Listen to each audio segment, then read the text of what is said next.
ago, my sister lost her husband. I'm one of those who was affected by what happened in 9/11. And one of the things that we have to communicate about 9/11 is that there are people who are lulling themselves to sleep and feeling that there is no fear about Islamo-terrorism, that it's really overrated, that it's really a problem that the Jews in Israel have created.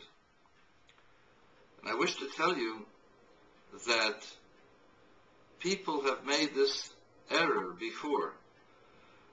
They have heard the words of a terrorist, heard the words of an evil man, and paid no heed.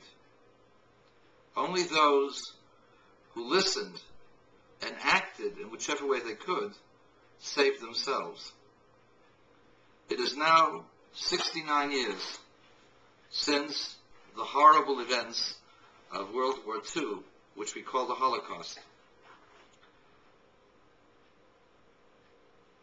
In a town called Krasnobrod, 69 years ago, the people in the city, knowing that there was a war, came into the synagogue and prayed with their hearts and bitter tears, asking God's intervention to protect them. Unfortunately, the Nazis entered the city that day. It was a small town, several thousand Jewish residents. The chazan that day was my grandfather, Rabbi Avraham Bergstein. Immediately the Germans took out the 10 oldest Jews and murdered them in front of the entire congregation. And then they took out the next 100 older men and ordered them to a field. And at the edge of the field, they ordered them to dig a grave. And then they were supposed to stand in front of the firing squad. At that moment, a Polish captain came riding hurriedly on a horse. He was a retired captain, and he lifted up his hand and said, "Halt!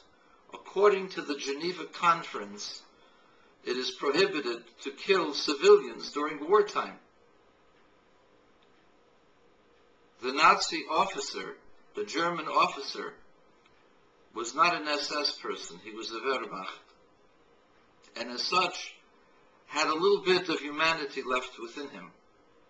Seeing that others were watching, he ordered that the 100 men run across the field, and he shot above their heads. They ran into the woods and spent Yom Kippur naked and cold in those woods. One of those 100 men was my Zayda, my grandfather, Rabbi Avraham Bergstein. My father, of blessed memory, was only a boy of 16. He was a member of the Beitar movement.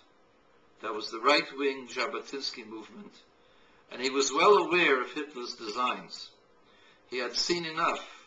He didn't know what he could do. Obviously, he could not fight the Germans. He hadn't been trained in the army. But he had to do something. The first problem was the looters. The Polish residents looted all the Jewish stores. And they looted my grandmother's store and took away all of the dry goods. My father had observed who it was that took away the dry goods and had put it into several sacks. A few weeks later, the Russians came in, and this Polak had the nerve to try to sell the stolen dry goods on the open market. My father found a gendarme, a soldier, and told him what happened, that the dry goods were his mother's, he could identify them, and that the Polak had stolen them. The Russian understood very well as to what had gone on and ordered that the material, the merchandise, be returned, for it was obvious that it had been stolen, since it was not being sold in a store, but on the black market. These sacks saved the family. For you see, when the Russians retreated, my father followed them with my uncle, Yibadul Chaim Tovim, to Bialystok. And he took the sacks of dry goods with him, for they had been lost, and he had saved them, and he was leaving with my uncle, and he was going to need the materials for himself. Actually, what he was trying to do was to convince his parents to come with him. Indeed, a couple of weeks later, my grandparents joined their children in Bialystok. There in Bialystok, something interesting took place. The Russians began questioning the Jewish people. Do you want to be a Polish citizen, or do you want to be a Russian citizen? Most of the Polish Jews, didn't want to be under the Russians. They were afraid of the Russians more than they were of the Germans. The Germans had been nice to them during World War I. And so, almost as in a chorus, they all said, we'd like to remain as Polish citizens. Nothing was said. They were recorded. Their addresses were recorded. That night, at midnight, about 30,000 Jews were woken up and were told to get out immediately, to get whatever they could carry with them,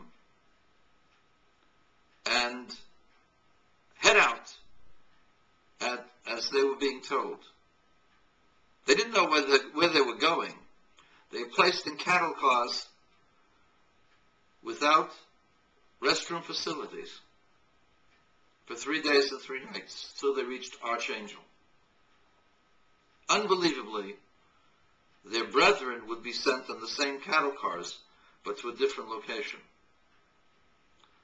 Those dry goods that my father was able to remove from the Polish gangster saved the family, for through it they survived.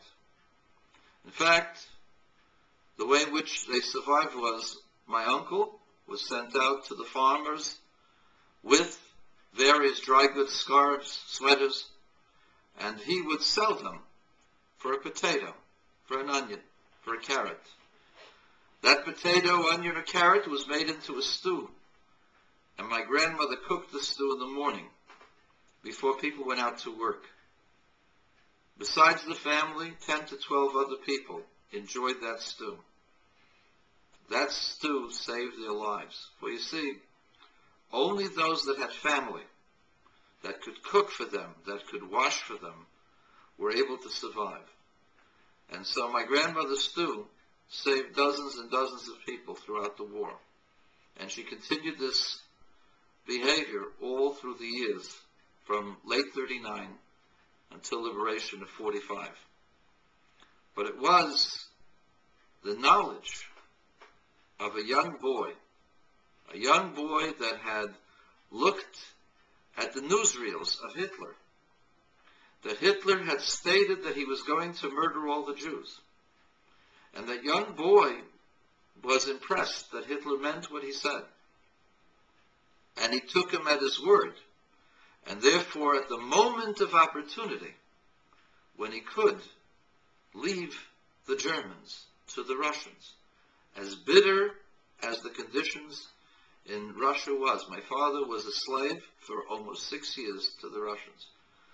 But that knowledge, that you take a tyrant at his word, saved the family. And today, because of that, there are 100 descendants almost of that family. And God should help that we should do the same. When we see Ahmadinejad saying that he's going to destroy the Jewish state, we have to take him at his word. When Osama bin Laden declares war against the West, we have to take him at his word. Don't blame it on anyone else. Realize that there are evil people in this world, and they usually mean what they say.